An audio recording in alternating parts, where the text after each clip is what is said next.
5 লক্ষ লোক বিজেপি বাপের জন্মও দেখতে পাবে না এখানে, অঙ্কটাই জানে না। পশ্চিমবাংলায় বিজেপির যে অশিক্ষিত লিডাররা রয়েছে, আমি তো কালকে উপাস দিয়ে এসছি, ফাঁকা, পুরো ফাঁকা। ওসব 5 লক্ষ সব ফালতু কথা বলে, একদম ফাঁকা। ওসব খাওয়ানো কথাবার্তা। তোমরাও বলছো ভালো করছো, বলো। আমি তো উপাস দিয়ে, আমার কালকে তো আমাদের মিটিং ছিল, মিটিং করে যখন বেলা 1:30-1:15 সময় আসছি, পুরো ফাঁকা। 5 লক্ষ লোক বিজেপি বাপের জন্মও দেখতে পাবে না এখানে, জান।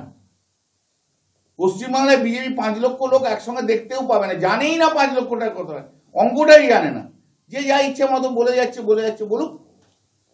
একটা জিনিস জানা, পশ্চিমবাংলায় বিজেপির যে অপদার্থ লিডাররা রয়েছে, পশ্চিমবাংলায় বিজেপির যে অশিক্ষিত লিডাররা রয়েছে, পশ্চিমবাংলায় বিজেপির যে আনকালচার লিডাররা রয়েছে, এরা কোনোদিন পশ্চিমবাংলার মানুষের মনে এতটুকু জায়গা করতে পারে।